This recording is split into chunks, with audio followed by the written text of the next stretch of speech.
So good afternoon, everyone, and a huge welcome to everyone for our first webinar as part of our work for the National Year of Reading, and in particular, thinking about how multilingualism can be brought into that discussion. You'll hopefully all be very familiar now with Go All In. It's such a great initiative, and we're really excited about the opportunities it will open for schools to think about what reading means for their multilingual learners, to really go all in for them. So we're absolutely delighted to welcome a great panel of speakers this afternoon. Hopefully they're all coming on camera now. And we're really grateful to them all for giving their time so willingly. Thank you all. We absolutely know how busy you all are, so it really is really great of you. So first, we'll be hearing from Martin Galway from the National Literacy Trust. He'll be outlining the campaign, the whole campaign, and sharing some of the ways that schools can get involved. Next, we'll hear from Glynis Lloyd, who will help us to think more about what this means for multilingual learners, and she'll share information about how the Bell Foundation is getting involved. After Glynis, Sarah Brown-Sword from University of East Anglia will speak to us about representation of children's literature, and saving the most fun bit till the end, Caroline O'Dwyer and Pauline Callahane from St Bernadette's Primary School in Harrow will share some of the really great work they're doing with their multilingual learners. So we'll be starting off with Martin. Martin is Head of Professional Learning and Partnerships at the National Literacy Trust, where he leads the strategic design and delivery of literacy programmes nationally. He'll be sharing top-level information about the Go All In campaign. Thank you, Martin. Thank you. My key mission here is not to talk for too long, and I'm in my world, so I can talk too much. So I'm already doing it. Let's just be very clear. This is very top line. There's far more information I could provide, but my aim is to just rattle through so you get a key sense of this, and then we can move on to the really exciting content coming up. So just a quick outline of what is the National Year of Reading. You may already be all too aware, but one thing I want to stress to everyone is this is a mass reach behaviour change campaign that stretches across all 4 nations of the UK. As a charity, we work across all 4 nations, and we every year do an annual literacy survey, which I believe still is the world's largest. So we survey 5 to 18-year-olds around their attitudes towards reading and their thoughts and feelings about all literacy matters. In 2024, we saw an incredibly steep drop, as you'll see in the next slide, and this led to sector-wide conversations and beyond sector conversations with publishers, with business, with government, to look at, what can we do to address this challenge? What can we do? So if you look at the graph there, just the shape alone shows you this very alarming position that manifested in 2024, where we saw an 11.5, I think it was, % drop in terms of reading enjoyment. Now, reading enjoyment wasn't where we wanted it to be, but that 11% drop in 1 year is a crisis. It really is a crisis, and we made no bones about that. But it's been able to leverage the sort of support that will bring sectors together, because we know no one sector can address the challenges. Every context is different, every literacy challenge is different, and so we do need to work together, and that is a big part of the National Year of Reading and its theory of change. So we're working towards changing attitudes around reading, working with families, working with communities, working with children, working with schools. And for schools and early year settings in particular, as you'll see on the screen there, we've got some core objectives. We want to share and draw upon brilliant work from the likes of OUP and others, the schools and early years setting leaders having the understanding around why it matters, because reading for pleasure can sometimes seem like a desirable extra, but it associates with socioeconomic gains in terms of attainment, gains in terms of future opportunities within your career, mental health and well-being gains. It's something that we believe is vital. It's an entitlement, and it's there writ large in curriculum documents, in policy documents, but we really need to see a change in terms of how many children choose to read for pleasure. We also want to make sure there's a better understanding about how we embed culture, and of course we want to make sure that you're aware of the resources and events that are on offer. Now, this is going to be a mass campaign, but we have specific program of events, all free to attend, with the exception of our conference, I'm afraid, because that's an annual event and we do have to charge to cover our costs. But otherwise, everything's free, by and large online, and you can access this, whether it be through the National Literacy Trust website, the schools page for National Year of Reading, or for our learning management system, which I'll talk about in a moment. And this calendar here just gives you a flavour. We're offering professional development webinars. We're offering special Golden Together moments where we'll have ambassadors and celebrities and really exciting content to bring early years, primary and secondary all together around reading, around the joy of books and more.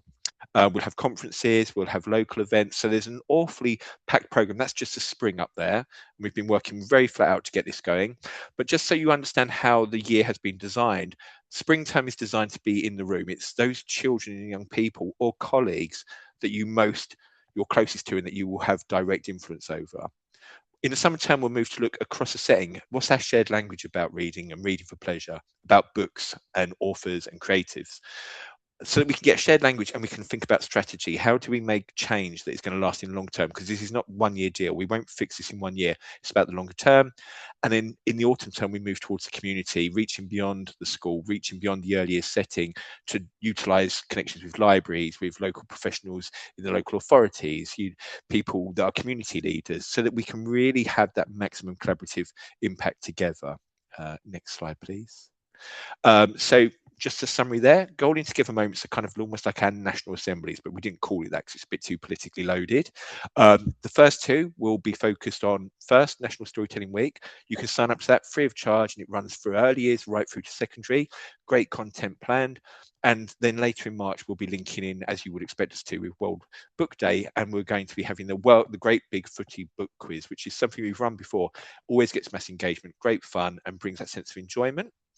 There will be professional development webinars. So we've already had our first two. We had an early years one last week and our first primary, which we're looking at building cultures for reading for pleasure. Our next primary webinar is going to be on Wednesday, the 11th of February, and it's about holding space in terms of time and curriculum for this particularly important thing that we need to do, which is develop skilled readers, but also willing readers. Next slide, please. I think I'm doing all right for time, but yes, if we could go, here we go.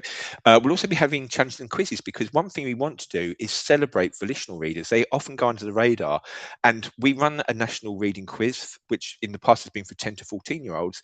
We're now extending that, so there's a senior quiz and a junior quiz because sometimes it was hard for primary schools to get to the grand national final in London, which we offer subsidies for. And those children come and honestly, it's just, you can tell it's a lifetime memory for them. And it's just trying to address that balance where how often do we celebrate reading visibly? How often do we give medals? It's not like, going to district sports. We want to make sure that these children are celebrated. And if I had time, I'd show you a gorgeous video that shows quite how much this day means. The learning platform is available for free sign up and it covers early years, primary, secondary. And the reason I wanted to flag this is it allows you to go all in. You can take part in individual webinars, download resources from the main NLT schools and early years page, but the LMS allows you to track through the year. It's a single place that signposts you to all the resources, all the events, so there's no danger of missing out. You're not obliged to take part in everything. On the screen there, you can see a screen grab of the resources. But if we move to the next slide, one thing I did want to share is that for those schools engaging across the year, and we know that we need to offer reasons to engage, we would hope that the content was enough, but we will be offering participation awards that will come with all kinds of assets that can be shared on the school website, on socials, to show we are really investing in our reading for pleasure culture. And sometimes when you're a school leader, especially if you're a literacy leader, it's really helpful to be able to show we've gone deep here. Now, the reason I wanted to flag this today, so I just will linger on that last slide just for a second, is if there's term by term awards, but there's also an overarching reading culture award. And that can be won by taking part in additional CPD. It can be done by sharing action research or a case study of something you've done there. And I really want to see multilingualism loom large. My very first in-person meeting about National Year of Reading was with Dr. Sabine Little to discuss making sure that multilingualism was on the agenda. And I'd be heartbroken if there's no case studies or great practice being shared on that LMS. So please do get involved and please do share your brilliant work.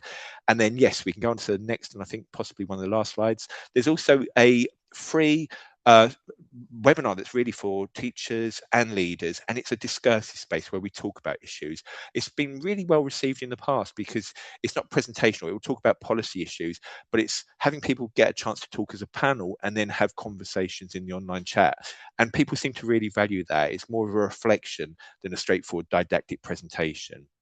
I think that's everything other than QR codes. So if you wanted to sign up to the Learning Management System, please do scan that code.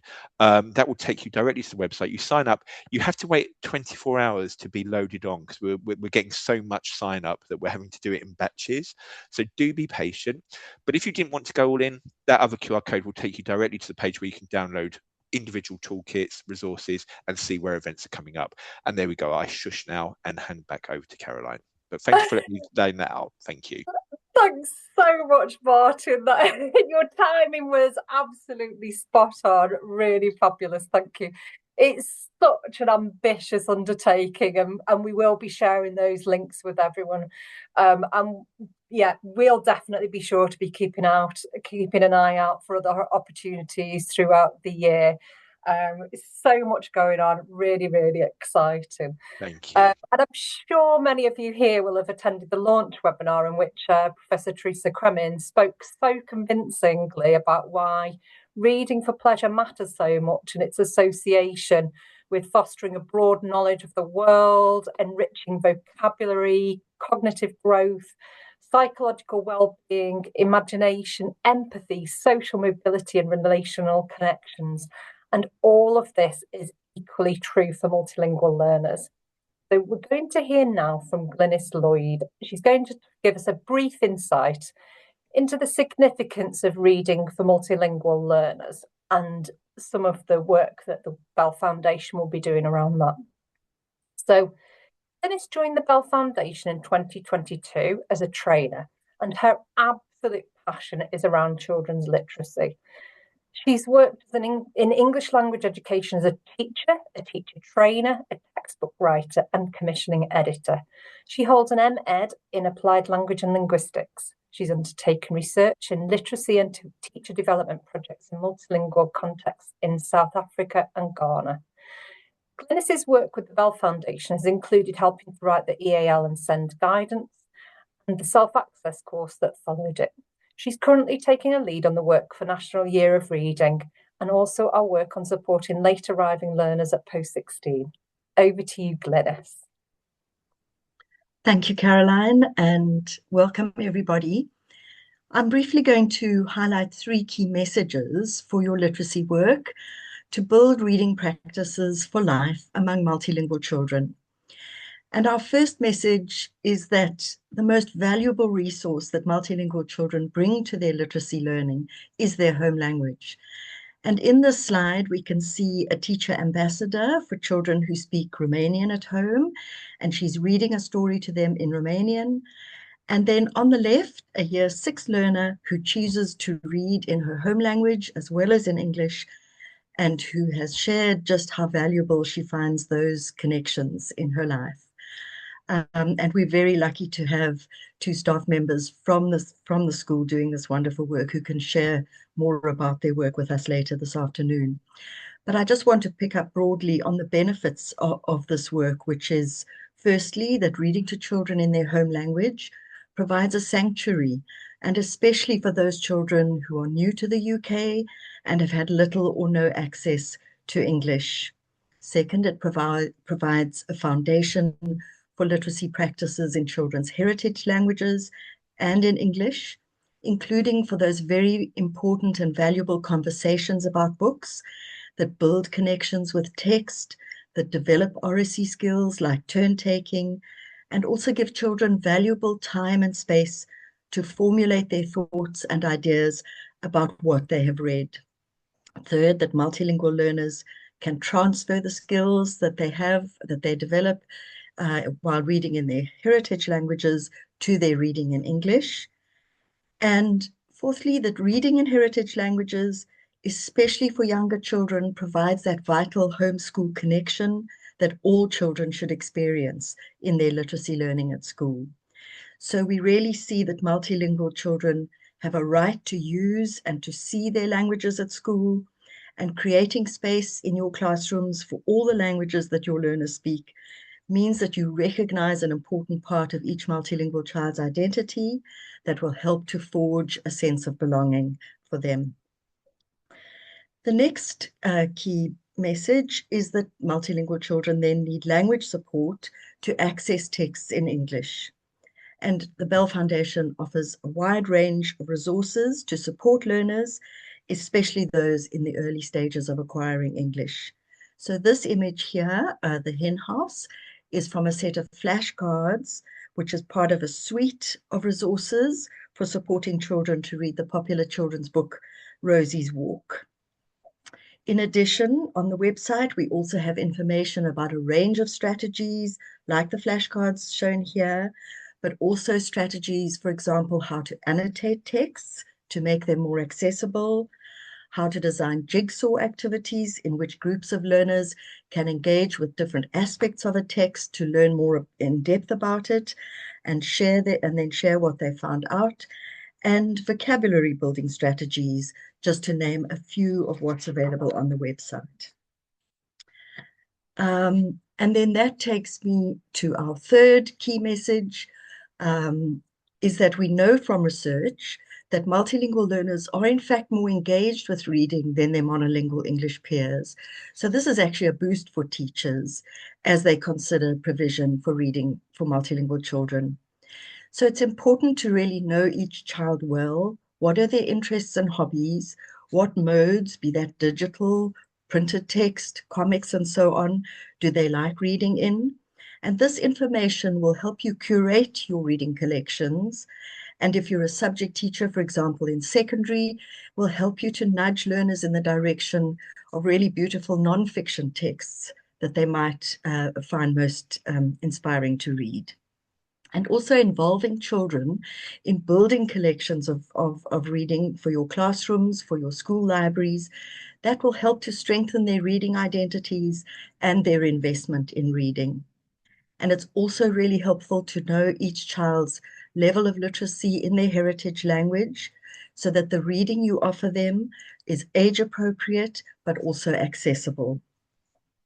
And then just a final note to say that the multilingualism that you foster in your classroom has benefits for everybody, enriching knowledge about the wider world and experience of all the richness of multilingualism in the world out there. Thank you, Caroline. Thanks so much, Glynis. Such important points, and I'm very much looking forward to having the opportunity to dive deeper into those points throughout the year.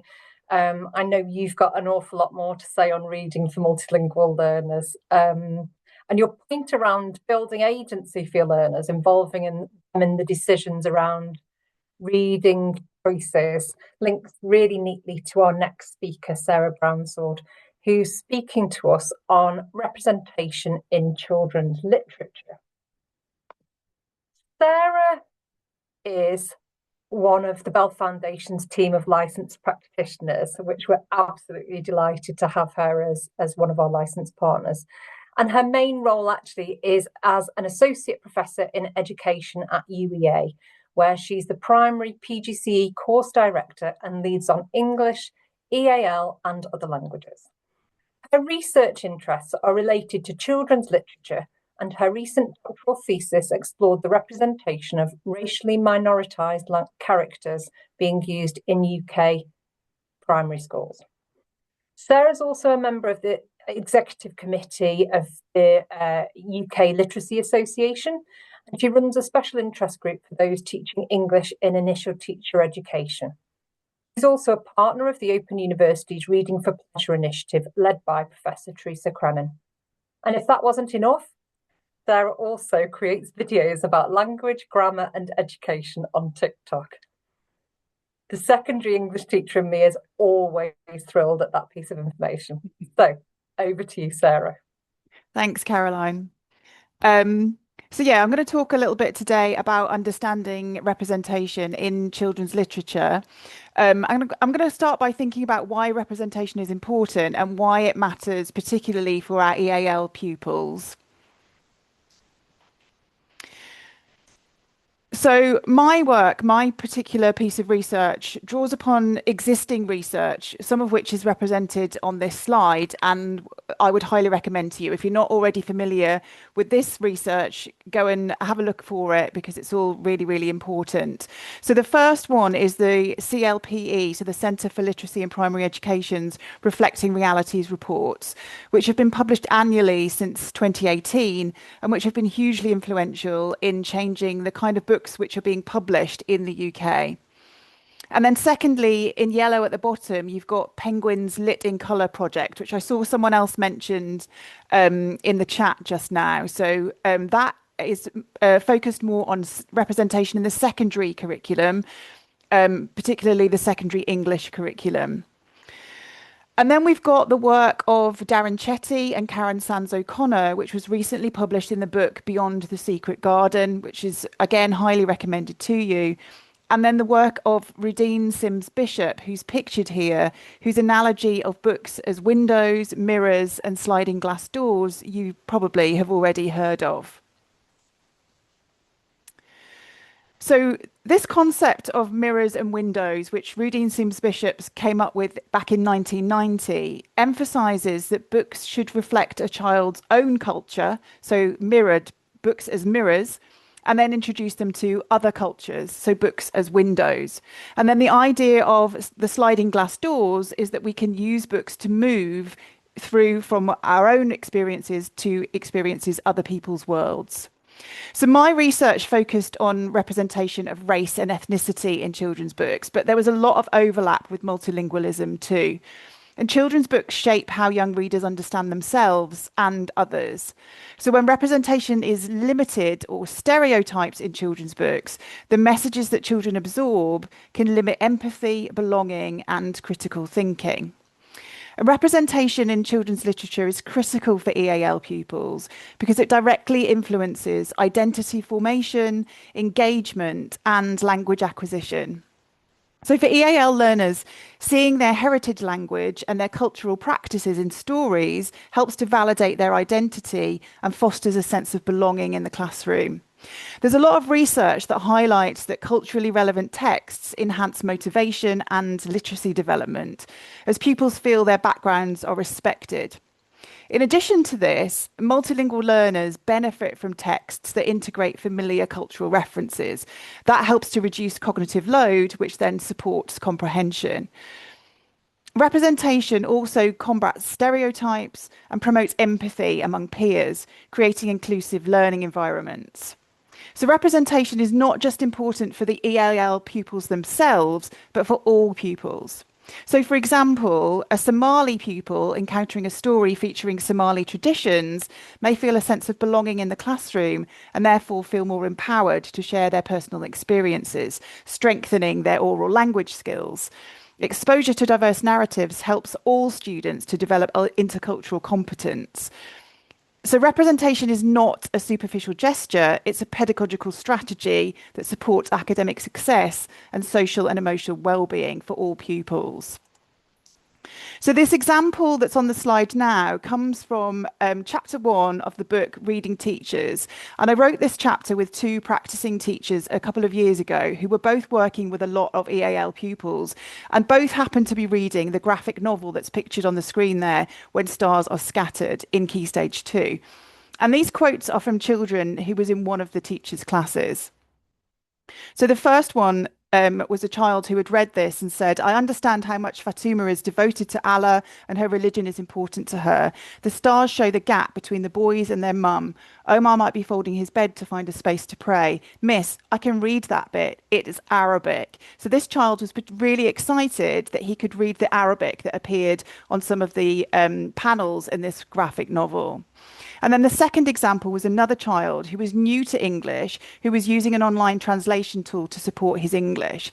So you can see his first responses to this book, which are very basic. He's sad, mum, he his brother, boy Hassan, he like it, the goat.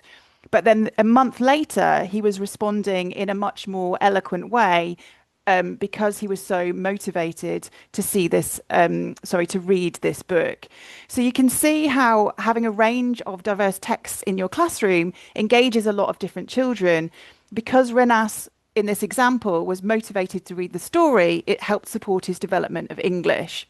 So graphic novels are particularly good for this because they combine less text, but also have complex and engaging stories. So we're going to move on to think about what the features of high quality representative texts are. What are the characteristics of inclusive literature? So high quality representative texts for EAL pupils share several defining characteristics that go beyond just that surface level diversity.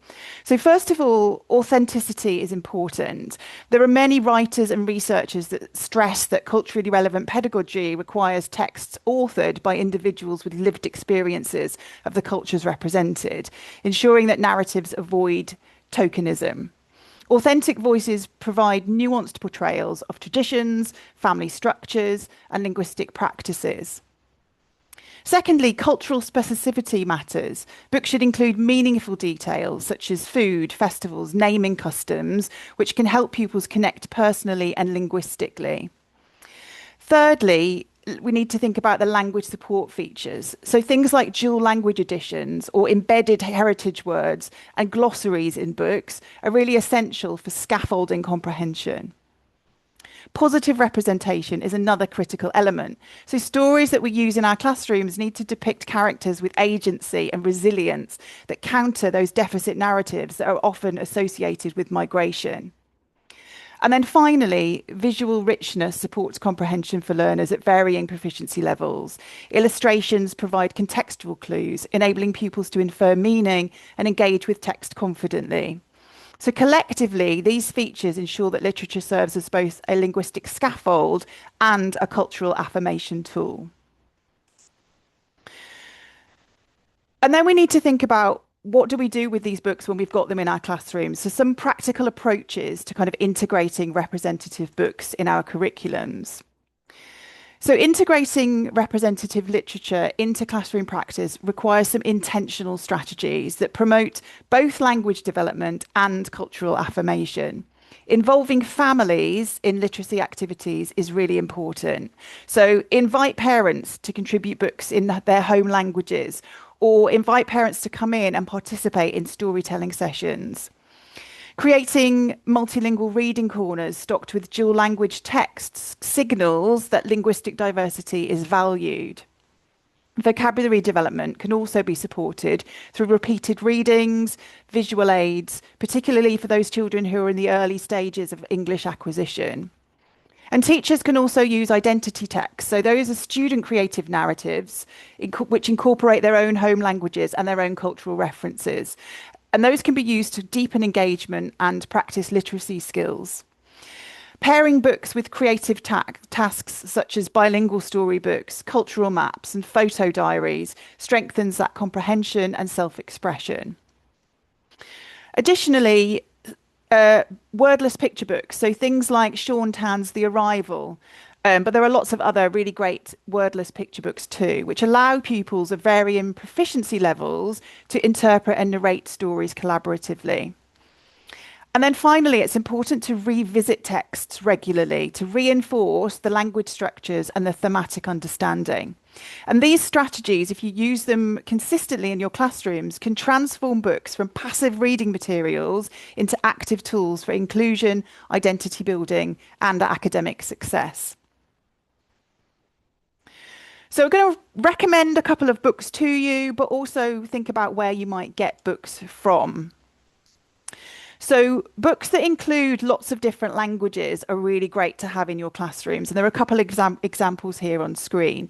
Multilingual children find it really exciting to look in these books and find their own languages within them. But all children can explore the sounds and the rhythms of other languages through books such as these. So in Hello Atlas, we meet children from all over the world who speak over 100 different languages, who teach us some simple greetings in their language as we travel around the atlas. And in Cats Say Now and Dogs Say Bow, we explore onomatopoeia of different animal sounds in different languages. So books like this are really fun for children to look at and exciting for our EAL pupils to find their own languages within. One of the decisions that we need to make as teachers is to whether to have books which are originally authored in another language or to have translations of books which were originally published in English. And there are advantages to both of these. So originally authored books often have a closer connection to the country, the language, and the culture.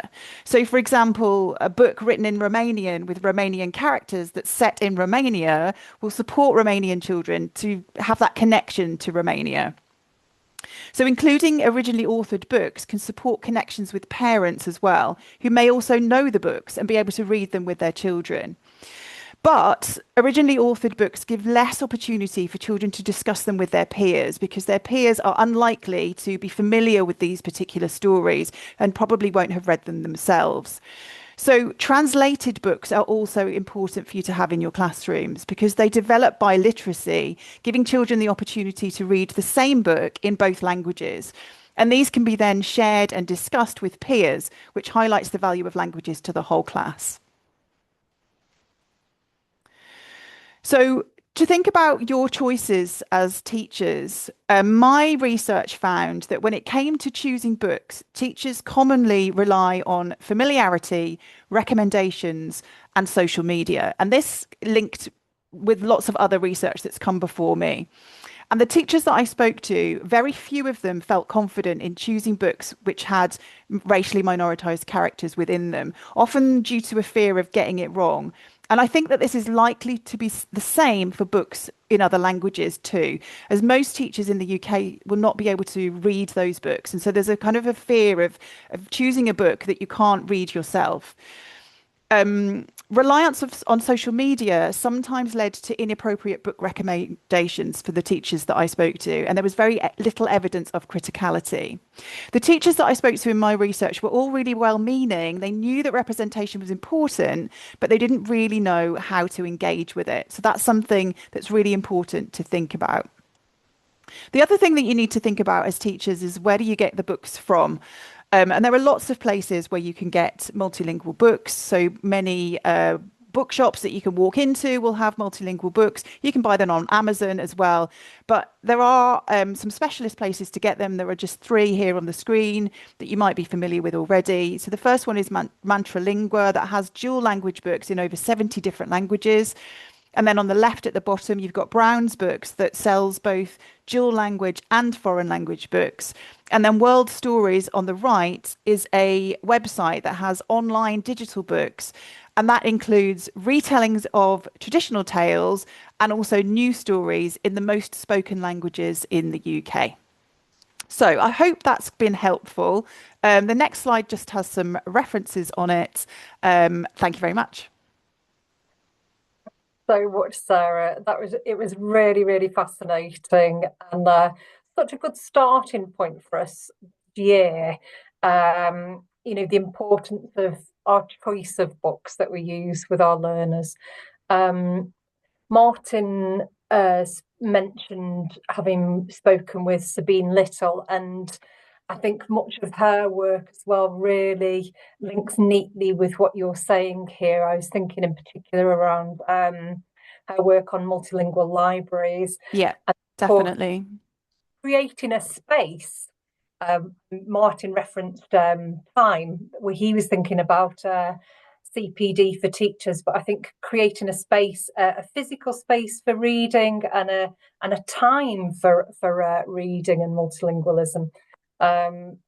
It's so important. So thank you very, very much. It was really, really useful. And it neatly links to our final speakers, Caroline and Pauline from St. Bernadette's in Harrow.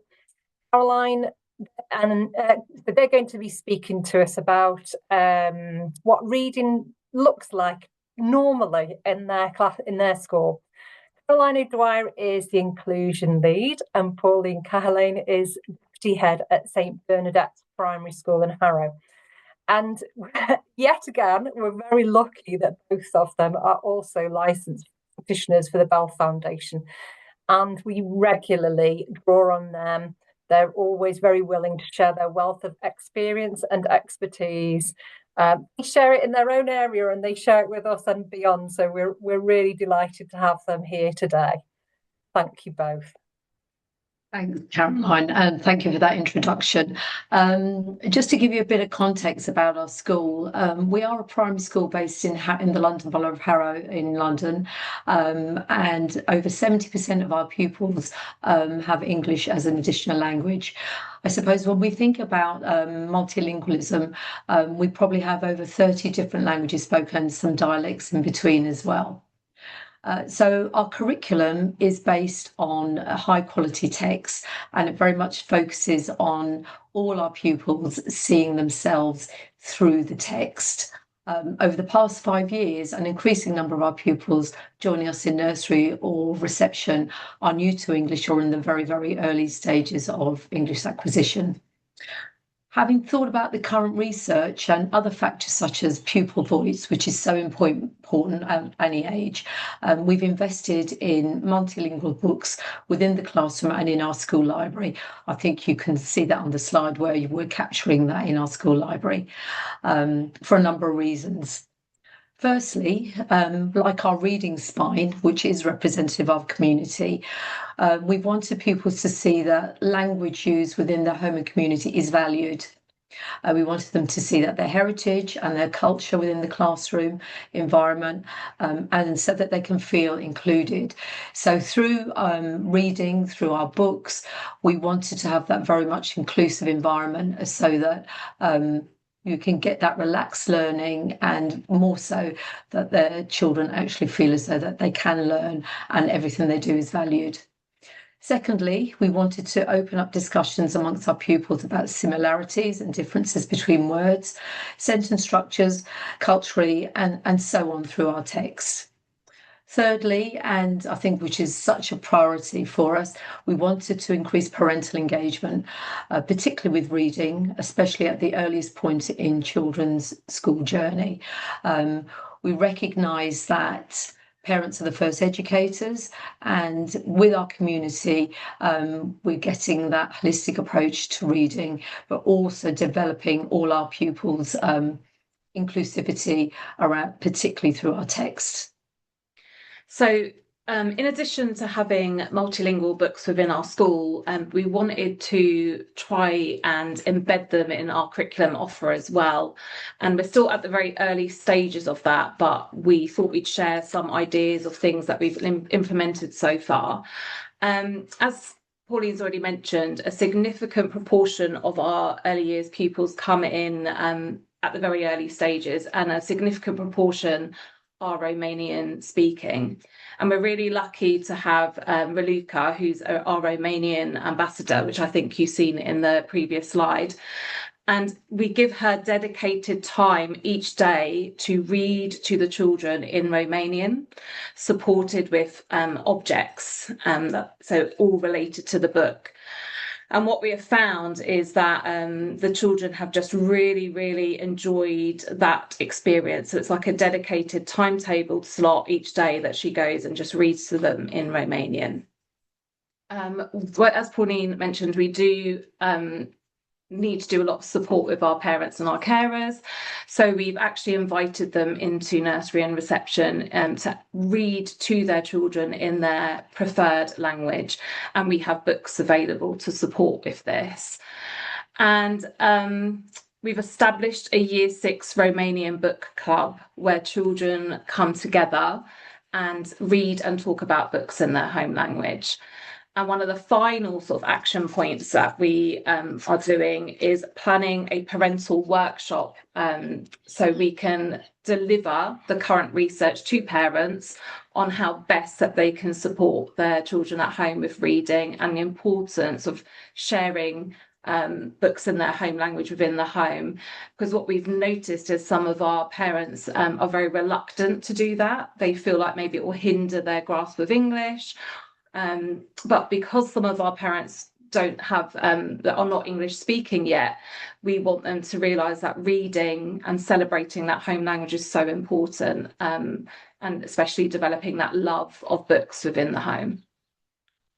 So if we think about what the impact has been so far, I think you can see it on your screens where you can see what our students are reading and generally enjoying what they've been able to read in their own language.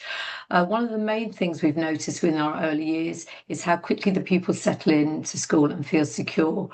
We feel that this has helped significantly with them by hearing the home language in the school environment through books and being able to develop that love of reading from the very, very early stages.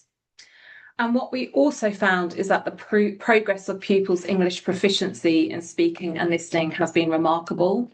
And we feel like this is partly because it allows them to put their new learning into what they already know and understand.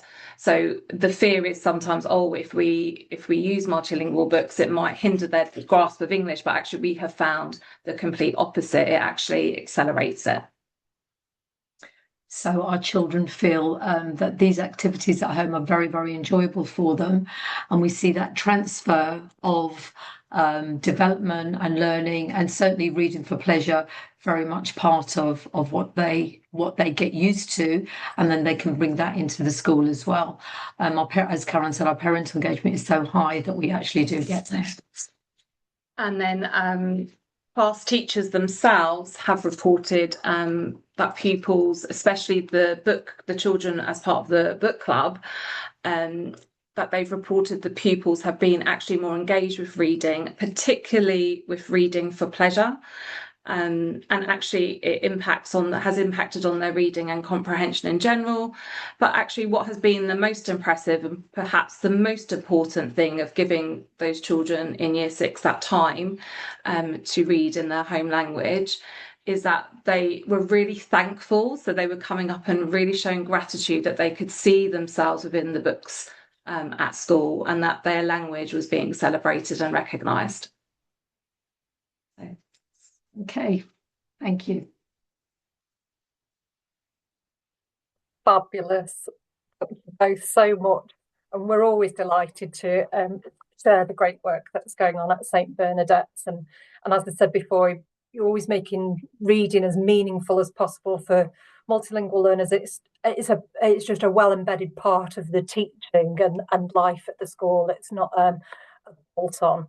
And it was really interesting, some of the points around, it wasn't just, you're thinking about the impact of the work that you've been doing, the impact of the reading, and thinking that it's not just around the learning, but also about children feeling secure.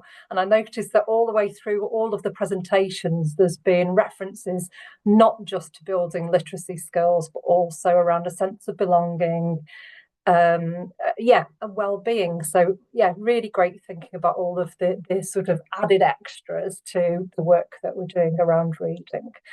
And so if you want to hear more from the staff and the students at St Bernadette's, you can head over to the Bell Foundation's website. We have got a page, we'll share the link, specifically on National Year of Reading, and there's some lovely little videos with children reading and some of the staff talking as well about the work that they're doing there. So thank you very much. So I think we have got time for questions, if there are any. Let me just take a look.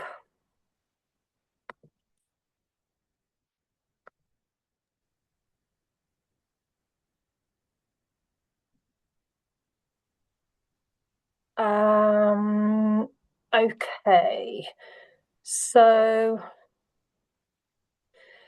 we've got a question. I don't know if all of the speakers want to come on camera, and then maybe between us we can try to answer some of these questions.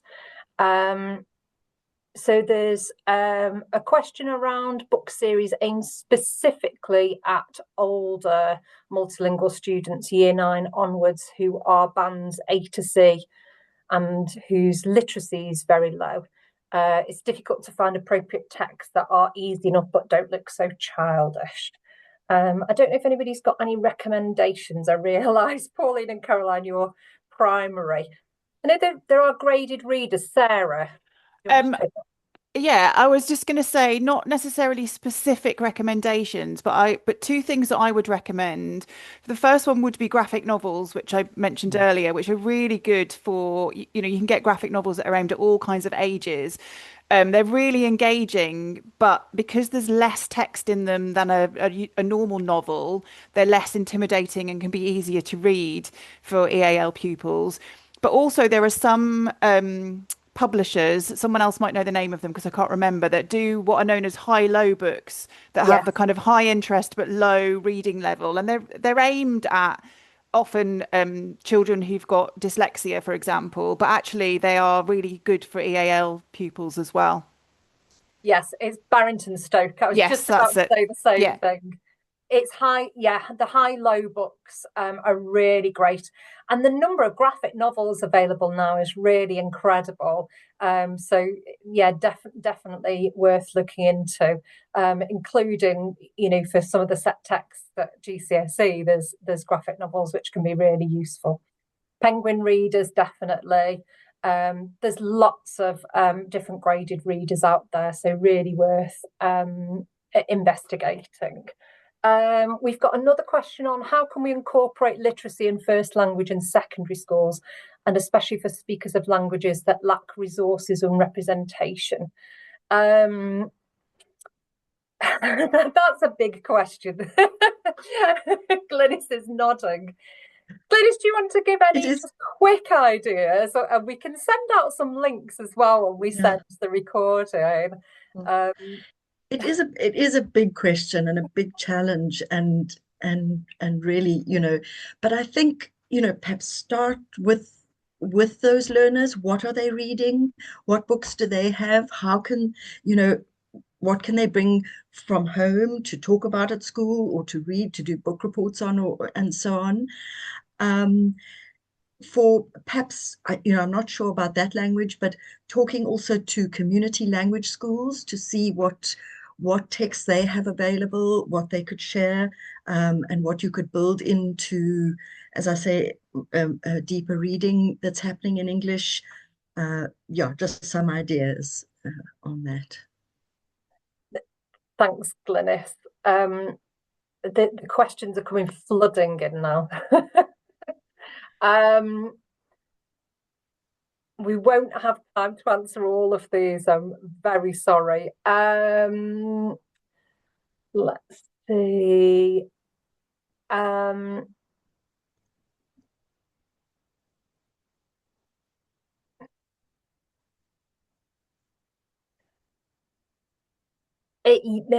how can I cater for the 18 different languages we have throughout 7-year groups?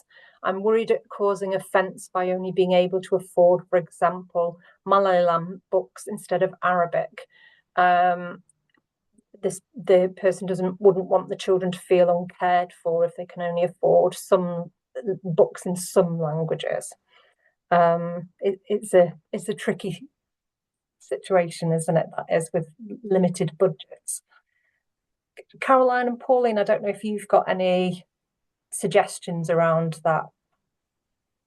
And sometimes it depends, I suppose, on the size of the community, and I suppose it's working with the community. Certainly, if there are any local hubs, and it's just sort of trying to reach out to see if you can get resources through those, because some parents are willing to share what they've got at home as well, and to bring them in. And I think you're right, children can feel isolated. Certainly when we had a new languages coming in, we've had to reach out to the community further to seek support in that respect, which was very forthcoming. I think sometimes it's got to be a resource, or seen as a resource that we need to use, especially when we've got to move quite quickly to move children on. But also your local libraries sometimes can help. They can be a really good resource. We've contacted the local library before, and if they haven't got things, they're very good at trying to find them. So that's a good way in as well. Yeah, I think they're really great suggestions, and quite often, you know, local communities and local groups are very happy to support and share books, bring books in, even if it's only for, you know, a couple of days, even, you know, or being able to donate books as well, when children have finished with books, or have been on holiday, for example, and bring the book back. All sorts of different. On another note, I was just saying to Pauline, and the Book Trust have actually got a collection of books in different languages now that they give free to parents. So that might be worth directing children to, for, like, you know, the little children. But it's still, I think, is a really good initiative. So it is definitely getting out there a bit the message of the importance of it, which I thought was really good. So fabulous, thank you. I think we've got time for one more question. So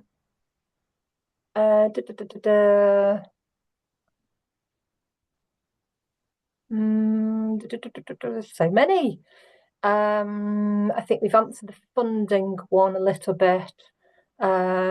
What ways can you support pupils where the family is unable to read in their home languages? That's another big question. Perhaps we can send some links out with that one as well. And then we've got questions around phonics as well. Fabulous, thank you, Tracy. That's great. Okay. Glynis, do you want to say anything briefly around phonics? Would that be useful? I could pick up on that. Generally our guidance is that the biggest kind of resource that children need when they're accessing English, when they're in the early stages of acquiring English, is vocabulary knowledge. We know from the 6-year-old, where children at the age of 6 are doing the phonics test, that generally multilingual children are not too far behind on phonics. And we feel an emphasis rather on reading in context, learning about language and vocabulary in the context of real meaningful texts, in the context, if this is secondary, in the context of the curriculum. That's really where English acquisition is going to happen. And of course, possibly there'll be issues where children are having to travel quite a long distance from their home language to English, where sounds may be very different. And things like alphabet maths might be useful for that, pictures with sounds and so on, with key sounds. I think that would be the sort of work around sound and phonic that we would recommend at all levels, actually. Absolutely. Thank you so much, Glynis. Okay, very quickly, we've just got a last couple of slides.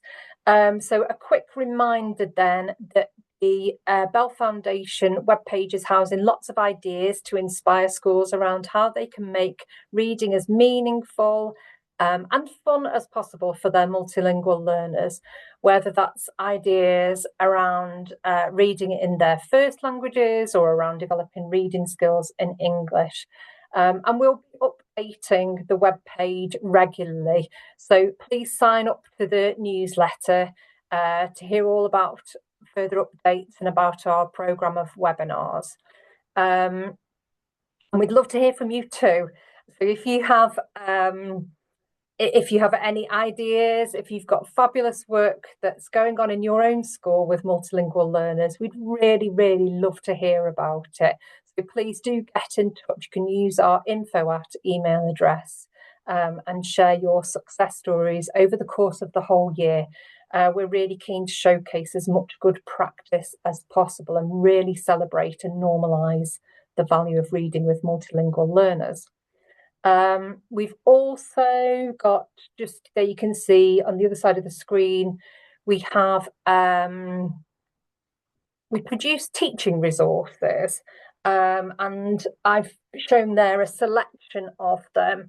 They're aimed at different key stages, they're aimed for different subjects, they're all curriculum related, and they all focus on developing language skills as well. So you can see, for example, there are resources around books as well, so it might be a really useful place to take a look. There's The Journey by Francesca Sanna there. There's also The Boy at the Back of the Class. So yeah, take a look. In fact, we're also doing an evaluation of how our teaching resources are used. So there's 2 surveys here. The first one is more general, and that's probably more if you're not familiar with the Bell Foundation's teaching resources.